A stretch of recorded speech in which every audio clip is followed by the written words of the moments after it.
ദൈവ തിരുനാമത്തിന് മഹത്വമുണ്ടാകട്ടെ. ഇന്നത്തെ ദൈവവചന ചിന്തയ്ക്കായിട്ട് തീത്തോസിന് എഴുതിയ ലേഖനം 3-ാം അധ്യായം 5-ാമത്തെ വാക്യം, അവൻ നമ്മെ നാം ചെയ്ത നീതിപ്രവൃത്തികളാലല്ല തൻ്റെ കരുണപ്രകാരം അത്രേ രക്ഷിച്ചത് എന്ന് നാം ഇവിടെ വായിക്കുന്നു. നമ്മളുടെ നീതിപ്രവൃത്തികളല്ലല്ലോ നമ്മളെ രക്ഷിച്ചത്, കർത്താവിൻ്റെ കരുണയാണ് എന്നാണ് ഇവിടെ നാം വായിച്ചത്. കരുണ കർത്താവിൻ്റെ തീർന്നു പോയിട്ടില്ല. കർത്താവ് ഇന്നും കരുണയോടെ പ്രവർത്തിക്കുന്നു. അന്ന് എരിഹോവിൽ പോകുന്ന ഒരു മനുഷ്യൻ കള്ളന്മാരുടെ കയ്യിലകപ്പെട്ട് അവൻ വളരെ വേദനപ്പെട്ട് ഭാരപ്പെട്ടു.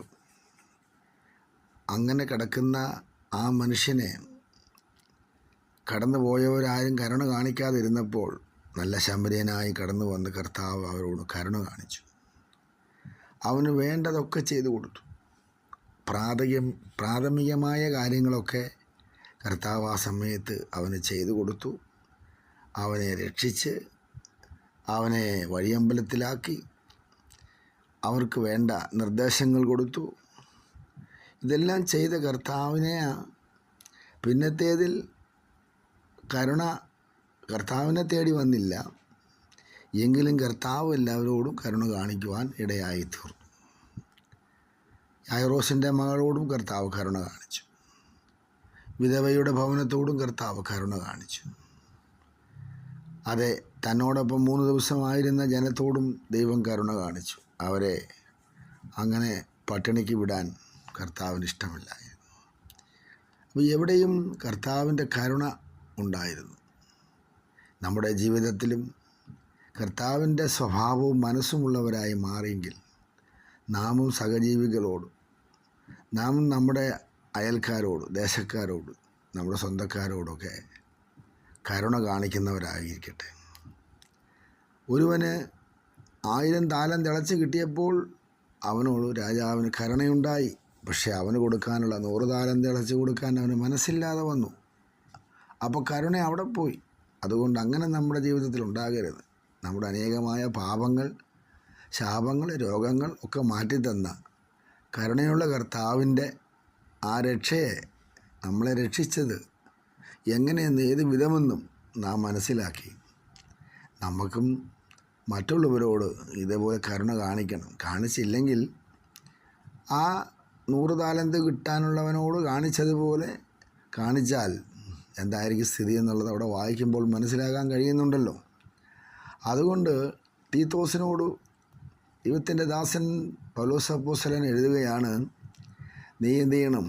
നിൻ്റെ നീതിപ്രവൃത്തികളാലല്ല, അവിടെ ഉള്ളവരുടെ നീതിപ്രവൃത്തികളാലല്ല നമ്മെ കർത്താവ് രക്ഷിച്ചത്. നമ്മെ രക്ഷിച്ചത് കർത്താവിൻ്റെ കരുണയാണ്. അപ്പോൾ ആ കരുണ തീർന്നു പോയിട്ടില്ല എന്നുള്ള കാര്യം മനസ്സിലാക്കി ദൈവസന്നിധിയിൽ സന്തോഷത്തോടും സമാധാനത്തോടും ആയിരുന്നു കൊണ്ട് ദൈവകൃപ അനുഭവിപ്പാൻ ദൈവം നമ്മളെ സഹായിക്കട്ടെ. ഈ അധ്യായത്തിൻ്റെ 4-ാമത്തെ വാക്യം വായിക്കുമ്പോൾ ദൈവത്തിൻ്റെ ദയയും മനുഷ്യപ്രീതിയും ഉദിച്ചപ്പോൾ, അപ്പോൾ ദൈവത്തിൻ്റെ ദയ നമ്മുടെ ജീവിതത്തിൽ ഉണ്ടായി. നമ്മളോടുള്ള ദൈവത്തിൻ്റെ മനുഷ്യപ്രീതി ഉണ്ടായി. അപ്പോൾ തീത്തോസിനോട് പറയുകയാണ്, അത് ഉദിച്ചപ്പോഴാണ് നമ്മുടെ നീതിപ്രവൃത്തികളാലല്ല കർത്താവിൻ്റെ കരുണ പ്രകാരം അത്രേ നാം രക്ഷിക്കപ്പെടുവാൻ, ദൈവകൃപ അനുഭവിപ്പാൻ, ദൈവസ്നേഹം അനുഭവിപ്പാൻ ഇടയായി തീർന്നു. അപ്പം നമ്മെ പലതിൽ നിന്നും രക്ഷിച്ചില്ലേ? ഏതെല്ലാം ശാപത്തിൽ നിന്നും, പാപത്തിൽ നിന്നും, രോഗത്തിൽ നിന്നും, ഏതെല്ലാം വിധത്തിലെ അപകടങ്ങളെ, അനർത്ഥങ്ങളിൽ നിന്നും നമ്മെ രക്ഷിച്ച ദൈവത്തിൻ്റെ ആ ദയ, ആ കരുണ, ആ മാനുഷ്യപ്രീതി ഒന്നും മറന്നു പോകാതെ എല്ലാറ്റിനും കർത്താവിന് മഹത്വം കൊടുത്തുകൊണ്ട് സ്തോത്രത്തോടെ ആയിരിക്കട്ടെ. അതിൻ്റെ അവസാന വാക്യങ്ങൾ വായിക്കുമ്പോൾ എല്ലാവർക്കും വന്ദനം ചൊല്ലുവീനും, നിങ്ങളോടുകൂടെ കർത്താവിൻ്റെ കൃപ ഇരിക്കുമാറാകട്ടെ എന്നും നമ്മളവിടെ വായിക്കുന്നുണ്ട്.